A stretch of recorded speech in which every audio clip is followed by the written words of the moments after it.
숫자리에 감춰진 비밀을 찾아라 예산 추적 프로젝트 빅벙커에 오신 여러분 환영합니다. 자, 네, 오늘도 어김없이 예산 추적의 시간이 돌아왔는데요. 소개 올리겠습니다. 늘 든든한 빅벙커의 예산 프로파일러, 예산 팅커벨 무지영 박사 나오셨습니다. 그 팅커벨 좀 하지 마세요. 요정이라는 얘기죠. 네. 자, 그리고 오늘 저희와 함께 해줄 특별 예산감 시험분들 소개 올리겠습니다. 세 분을 모셨는데요. 자, 이분은 이제 빅벙커의 식구죠. 또 과장님 왔다 깜짝 놀랐습니다. 이 양반이 또 앉아 있어가지고. 지역민의 눈으로 권력을 비판하고 감시하는 뉴스민의 천영길 기자 나오셨습니다. 반갑습니다. 네, 반갑습니다. 정의당 부산시당 박수정 사무처장 나오셨습니다. 반갑습니다. 안녕하십니까. 정의당 부산시당 사무처장 박수정입니다. 자, 마지막 특별 예산감시위원입니다. 박경순 노무사 나오셨습니다. 어서 오세요. 저는 전국금속노동조합 법률원에서 일하고 있는 박경수 노무사라고 합니다. 끝에 이제 두 분 정도에서 거의 뭐 느낌이 오긴 왔습니다만은 어쨌거나 오늘 또 어떤 예산을 추적하려고 얘기를 시작했는지 아직은 궁금하시죠? 자, 본격적으로 예산 추적 들어가기 전에 네 분의 예산감시위원들과 파헤쳐볼 오늘의 예산을 공개합니다. 빅벙커 오늘의 예산은 518만 6,570원입니다. 이 금액은 2020년 어떤 벌금의 평균 금액이거든요. 자, 이것은 과연 무엇이고 어떤 벌금인지 힌트. 네. 사장님, 나빠요. 알겠습니다. 박수정 위원장님 안전이 먼저다. 이렇게 좀 부탁드리겠습니다. 자, 노무사님. 솜방망이 처벌? 그렇죠. 가닥이 좀 잡혀가네요. 자, 오 박사님. 요즘 이 집빵이 잘 안 팔린다고 합니다. 그렇다고 하더군요. 네. 예, 알겠습니다. 자, 이 힌트는 또 뭘 얘기하는 걸까요? 오늘의 예산 518만 6,570원의 정체는 무엇일까요? 오늘의 주제를 공개해드립니다.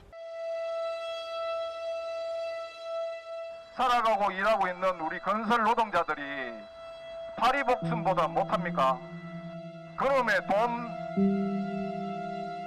기본적인 안전만이라도 제대로 되어 있었다면 그날 생신날이 제삿날이 되는 일은 없었을 겁니다.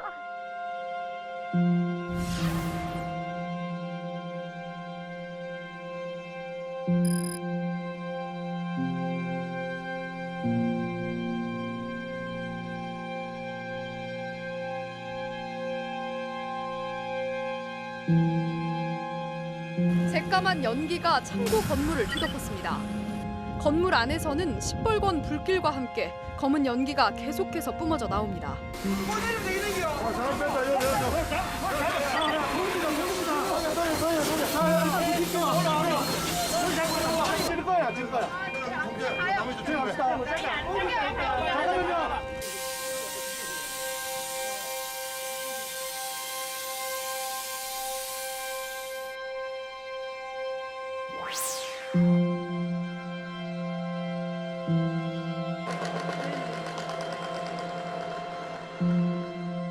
이런 사회 질서는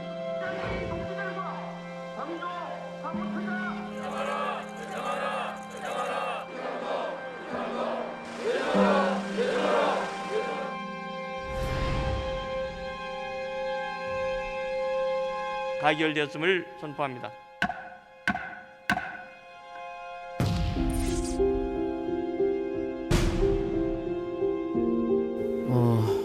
벌써 1년이 됐네요. 저희가 1년이 된 지도 인터뷰로 인해서 인식을 하게 됐고, 그만큼 법이 생겼다는 건 알게 되었는데, 현장에서 그 법의 실질적인 취지가 저희 역시도 다치지 말고 일하자인데, 계속 사람이 다쳐 나가는 걸 봤을 때는 실효성이 있나 싶은 생각이 듭니다, 저희는.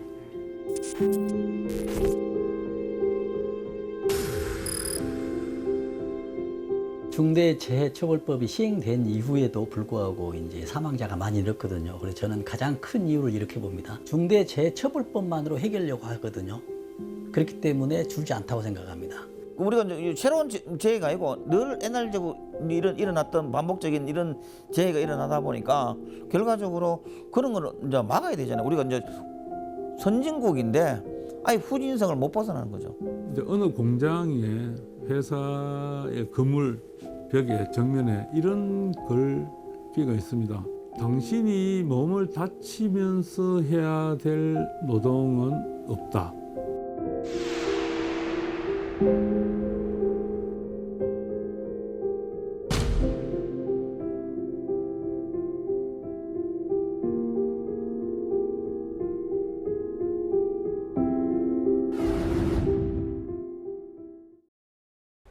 네, 오늘의 예산 518만 6,570원은요. 사망 사고가 한 건 일어났을 때 그 한 건당 어떤 회사가 낸 벌금 뭐 이런 네네. 얘기죠. 예. 산재 사망자 1인당 개인이 낸 평균 벌금은 518만 6,570원이고 네.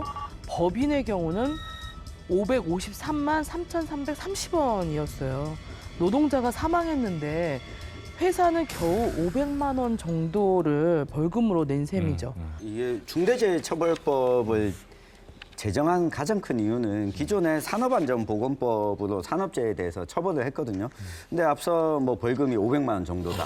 이러니까 뭐 기업 입장에서는 아유 뭐 안전을 강화하는 것보다 이 벌금을 내지 뭐 이런 인식이 있다 보니까 이 중대재해처벌법을 제정했는데 산업재해 안에 중대재해가 들어가 있습니다. 이 중대재해라고 하면 산업 현장에서 한 명 이상 노동자가 사망을 하거나 또는 이 부상자 2명 이상이 이 동일한 사고로 6개월 이상 치료를 필요로 할 때, 네. 그러니까 이 중상을 입었을 때, 그리고 직업성 질병이죠. 뭐 근골격계 질환이라든가 이 폐라든가 이런 질병자가 3명 이상일 경우에는 경영자나 기업이 안전 의무를 다 했는지 따져서 이 중대재해처벌법을 적용하도록 하고 있습니다. 이해는 잘 됐는데요. 근데 문제는 중대재해처벌법이 도입된 이후에 오히려 사망자가 더 늘었다고요. 예, 그렇습니다. 제가 중대재해 없는 세상 만들기 부산운동본부 집행위원장직을 수행하고 있습니다. 앞서 나왔지만 올해 9월까지 현장에서 사망한 사망자 수는 510명이고요. 작년 9월까지 502명에 8명이나 늘어났습니다. 이게 평균으로 보게 되더라도 현장에서 매일 2명이 넘는 노동자가 일을 하다가 참 사망에까지 이르는 이런 현실이라는 얘기인데 이거 정말 참 가슴이 아픕니다. 2015년 기준으로 근로자 10만 명당 치명적 산업 재해 수를 보면 우리나라는 5.3명으로 OECD 국가 평균보다 2배가량 높습니다. 멕시코, 터키에 이어 3위로 낮은 스웨덴과 비교하면 거의 8배 수준입니다. 예, 스웨덴이 이제 가장 낮은데 스웨덴과 비교하면 8배라는 그렇죠. 거죠. 결국 스웨덴에서 한 명이 현장에서 사망했을 때 우린 8명이 네. 사망했다는 얘기고요. 그거는 뭐 뜨끔한 느낌이 들죠, 그죠? 지금 현재 우리나라가 한참 달려가고 있는 우리나라의 위상이라든지 위치로 미뤄볼 때 그 이면에는 어떤 이런 숫자들이 자리하고 있구나 하는 생각에 좀 뜨끔하다는 생각도 드는데 거기에 이제 우리나라로만 보게 되더라도 지역별로도 산업재해 발생률의 차이가 있겠죠? 고용노동부의 올해 9월 말 산업재해 현황을 보면요. 중부청 다음으로 경기지청과 부산청이 83건으로 두 번째로 높습니다. 그런데 인구수 1,300만 명인 경기도와 350만 명의 부산 지역 인구수를 비교하면 예. 경기도와 부산 지역의 발생률이 훨씬 높은 수준인 거죠. 경기도 대비. 네, 그죠? 예. 대구청도 50건으로 적지 않은 편입니다. 이 대구청이 경북까지 관할하니까 인구수가 한 500만 네. 명 정도 되거든요. 그렇기 때문에 아주 많은 수라고 보면 되죠. 네. 9월 말 기준으로 83건 또 50건 각각 그러면은 부산 같은 경우에는 계산해보면 한 달에 9건 넘게 대구 같은 경우는 5건이 넘게 이런 저 중대 산업재해가 발생한다는 얘기인데 중대재해처벌법이 시행이 되게 되면 그 뒤로 이제 어떤 그 효과가 중첩적으로 나타나서 결국에는 좀 현저히 줄어들지 않겠느냐 이런 기대들을 했었단 말이죠. 네. 구조가 그러니까. 근데 이걸 왜 법이 막지 못했을까?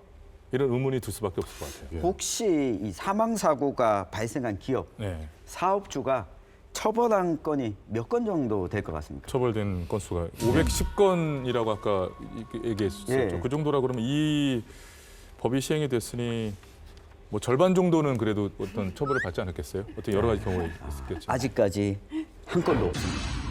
아, 진짜로? 네. 영건이란 말이죠. 네. 처벌을 받은 게. 네, 처벌받은 게. 중대재해처벌법인데. 그렇죠. 이게 법적 처벌 건수가 현재까지 없는데요. 사고 발생 직후에 이 조사하고 처벌까지 시간이 좀 걸리긴 합니다. 그것 때문이 아니겠어요? 아직까지 통계가 안 잡힌 이유가? 네, 근데 이게 눈여겨볼 게 올해 9월 기준으로 지역별로 중대재해처벌법 사건 처리 현황을 보면 지금 156건이 중대재해처벌법의 조사 대상으로 들어갔습니다. 예. 사고 사건 건수로 본다면 가장 많은 곳이 부산청인데 28건으로 네네네. 기소 의견으로 송치가 된 거는 5건이고요. 이 대구청은 15건 중에 1건만 이 송치가 돼서 지금 재판에 넘겨진 상황입니다.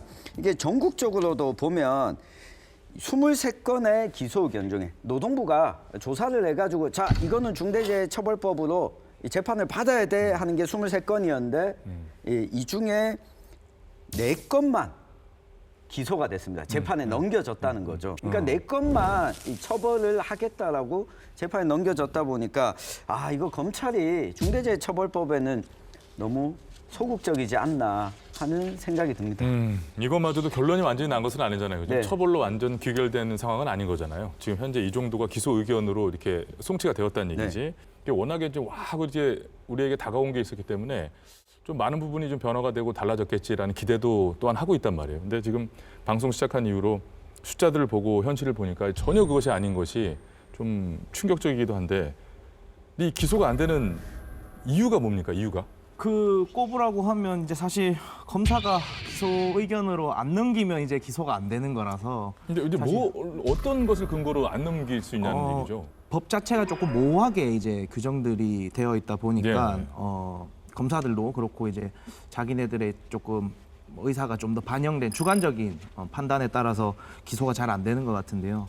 뭐 이제 이 법 자체의 모성 여기에 대해서 조금 얘기를 좀 구체적으로 더 드려보자면 중대재해처벌법 제4조와 제5조는 중대재해처벌법의 핵심이라고 할 수 있는데요. 네. 이제 처벌 대상자가 되는 사업주나 경영 책임자의 안전보건 확보 임무를 해당 규정에서 규율을 하고 있어요.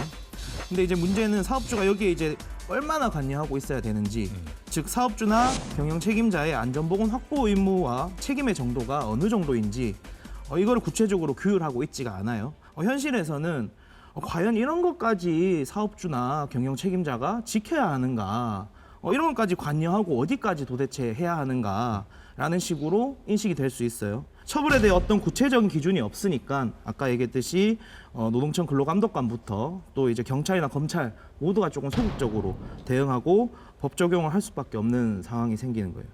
회사 측에서 특히 이제 뭐 회사 측을 이제 대리하는 국내 유수의 뭐 로펌들 같은 경우는 중대재해처벌법 자체가 도입됐을 때 이런 모성을 비집고 들어와서 법이 모호하니까 사후적으로 이걸 처리를 하더라도 우리가 법률적으로 충분히 방어할 수 있다라는 식으로 내용을 만들어서 컨설팅을 하기도 했고요. 그리고 일부에서는 또 이제 헌법재판, 헌법소원을 하기도 했어요. 법 자체가 모호하고 하니 형법상으로 구체적으로 이게 범죄가 되는지 안 되는지를 규율을 해야 되는데 그런 내용이 없다는 이유로 헌법소원을 제기하는 그런 상황도 생기게 됐습니다. 지금 모호성이라는 얘기를 해주셨는데 그 모호성을 이용해서 너무 가혹하다고 해석하는데도 활용하고 빠져나가는데도 활용하고 글쎄 모르겠어요. 저는 이제 국민의 한 사람으로서 막연히 받아들이기로는 홍보되어지기로는 중대재해처벌법이라는 게 이러이러하고 굉장히 막강하고 이런 것들이 있다면 이게 무서워서라도 지켜질 것이고 노동자의 근로자의 생명이 좀 보호가 될 것이다. 이렇게 기대를 했단 말이죠. 이게 뭡니까? 다른 의견을 한 가지 좀 드리면요. 네. 이 법이 좀 부족하거나 모호한 부분도 있지만 결국은 이 법을 어떻게 집행할 것인가, 적용할 것인가 하는 차원인데 얼마 전에 16강전 한국 네. 경기에서 보면 이 두 번째 골을 먹을 때 이 페널티킥을 주심이 선언했습니다. 아, 예. 그 대목 근데 그렇죠. 주심이 이 VAR을 보지 않았어요.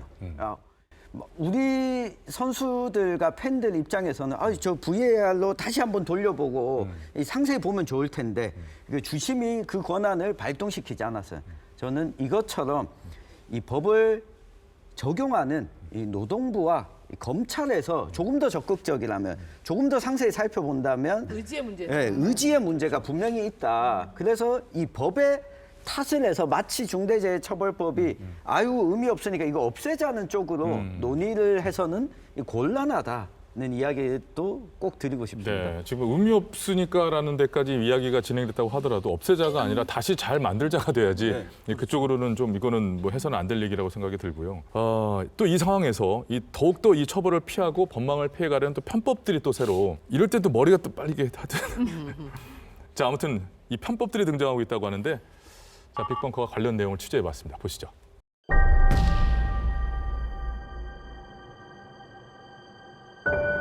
중대재해기업처벌법이 1월 27일 원래 생긴 걸로 제가 기억을 합니다. 왜 기억하냐 하면 그 시점에 설 연휴가 끼어 있거든요. 뭐 길면 3일에서 4일 정도 현장을 세웁니다. 휴가를 가는 거죠. 근데 원래 그 시점에서 설 전후로 일주일 새에서 보름 가까이 현장을 세우고 휴가를 간다고 하더라고요. 저희들은 그게 크죠. 그게 생활이기 때문에 금방 소득이 줄면 생활이 안 되는데 나중에 알았습니다. 중대재해기업처벌법이 그 시점에 생겼고 1호 처벌을 받지 않으려고 전국의 현장들이 설 전후로 보름 가까이 세우기로 합의를 보고 실제 세웠고요.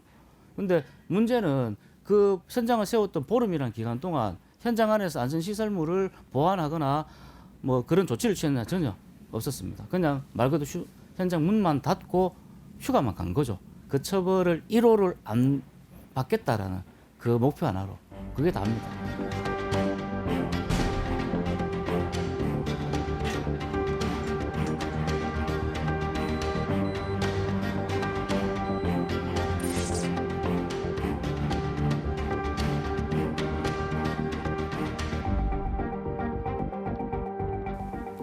우선은 이제 가짜 5인 미만이라고 하면 5인 미만 사업장이 아닌데 이제 상시 고용한 근로자 수를 5인 미만으로 축소시키는 방법입니다. 그래서 기본적으로는 이제 사업장을 여러 개로 쪼개서 신고를 하고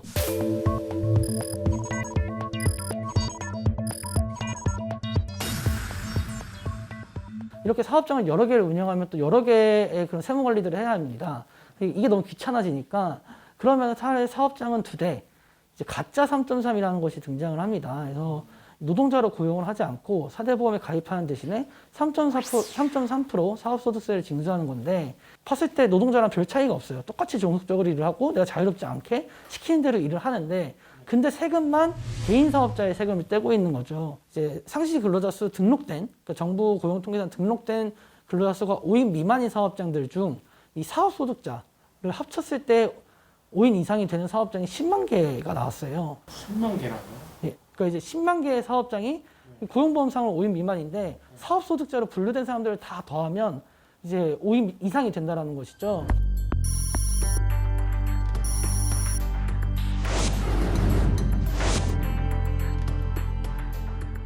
근데 그보다 더 심각한 건 300인 이상 사업장이 있습니다. 그러니까 이제 사업자가 300명이고 근로자가 4명이라는 건데 반대의 경우는 있을 수 있겠죠. 뭐 임원들이 있으니까. 근데 이제 노동자는 4명이고 상사들만 임원들만 300명의 사업장은 사실 존재할 수가 없잖아요.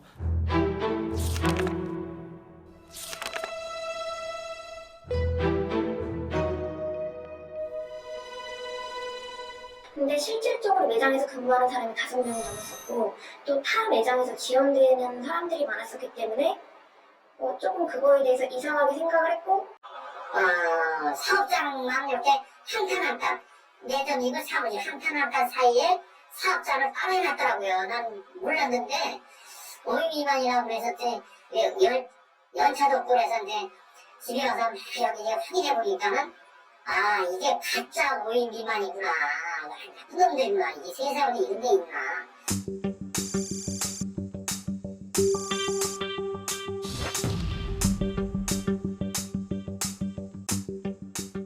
특히 이제 최근에 이제 가짜 3.3 같은 경우는 이런 5인 미만으로 위장하는 것 외에도 5인 이상인데 위장하는 경우도 꽤 있습니다. 아까 말씀하셨던 중대재해처벌법 같은 경우는 또 지금은 50인 미만 사업장의 적용이 아주 유예된 단계잖아요. 그렇기 때문에 일단 50인 미만으로 만들어 놓고 이후에 사업장을 더 쪼개거나 훨씬 더 많은 가짜 3.3을 활용을 통해서 5인 미만으로 다시 위장할 것으로도 생각이 됩니다.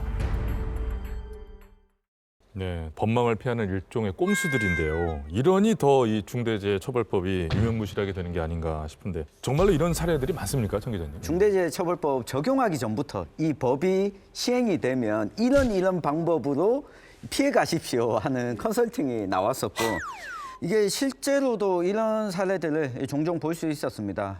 법을 적용하기 전부터 이 컨설팅 업체들이 이렇게 하면 피해갈 수 있습니다라고 제공을 하기도 했었는데 5인 미만 사업장은 적용이 안 되고요. 50인 미만 사업장도 지금 기간을 유예한 상황이거든요.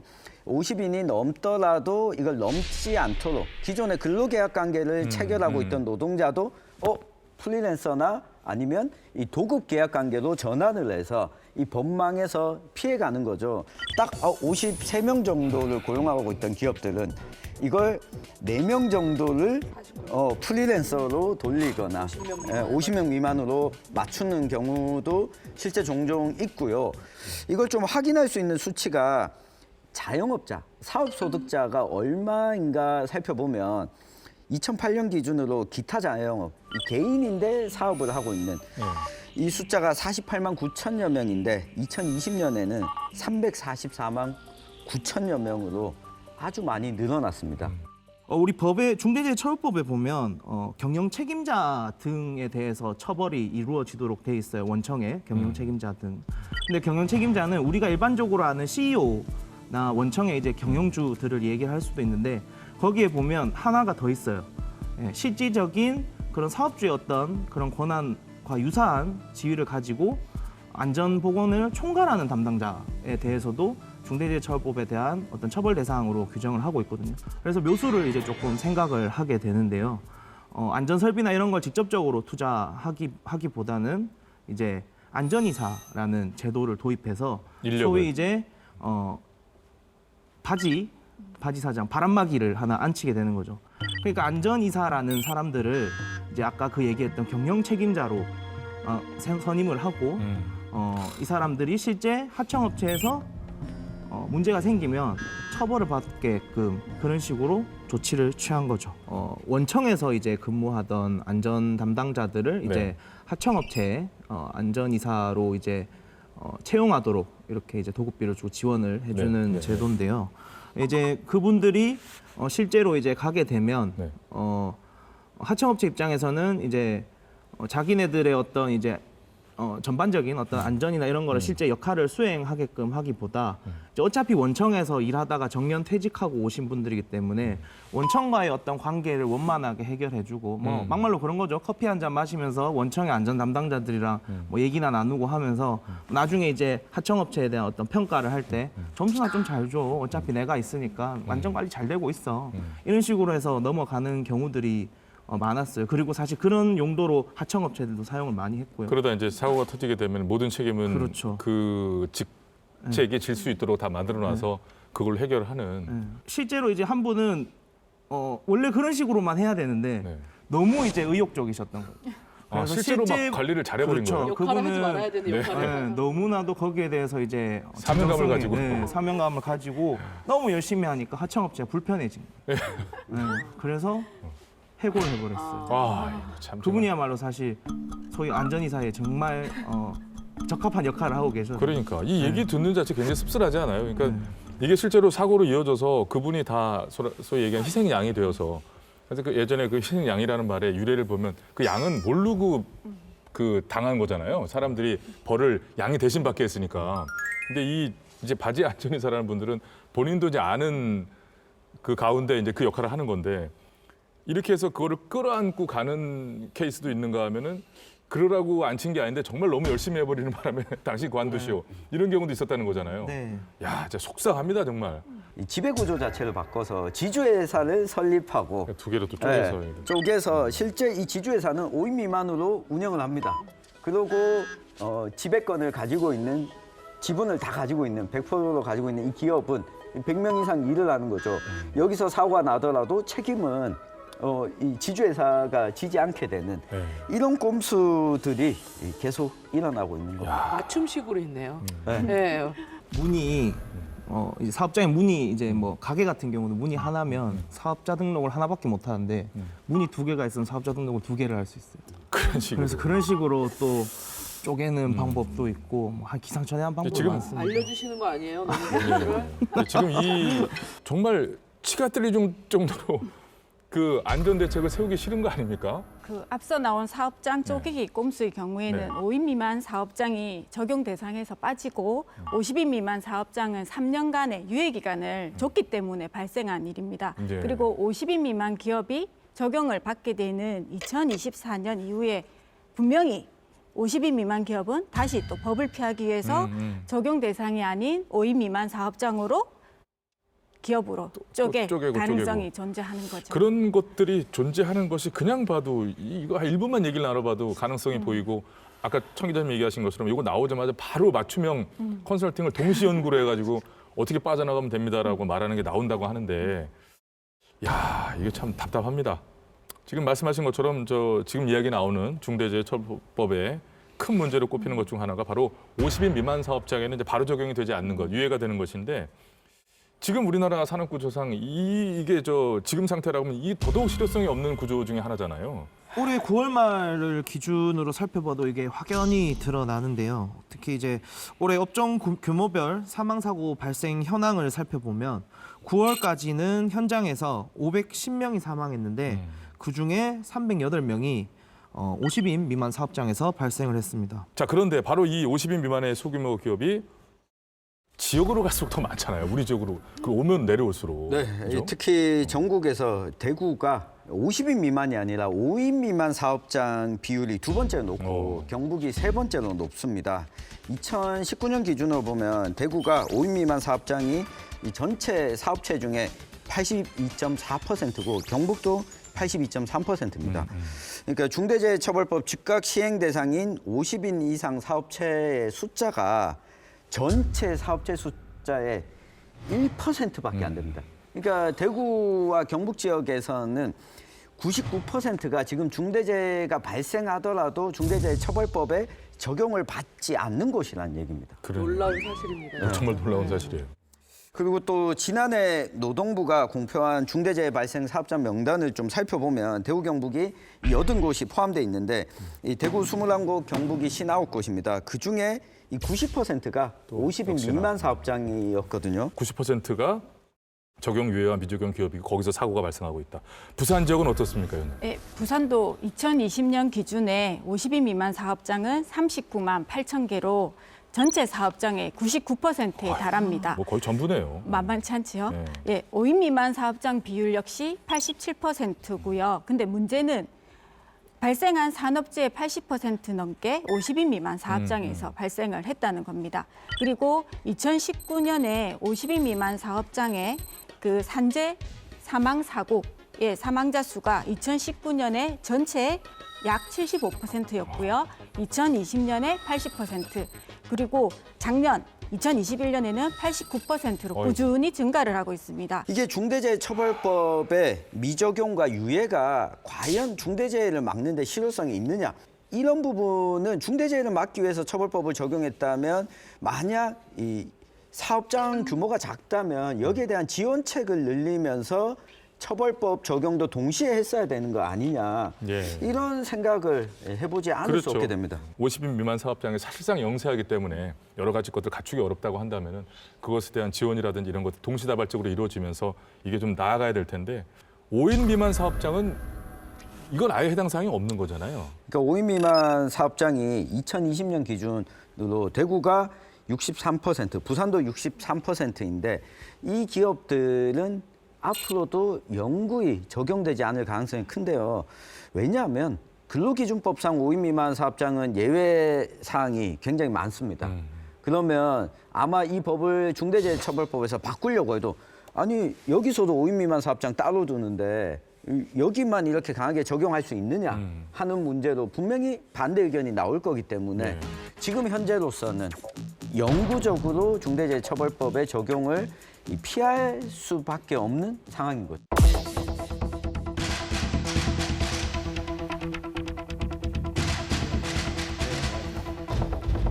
지금 좀 뭐 옆에 항상 계시는 것은 그 마음이고.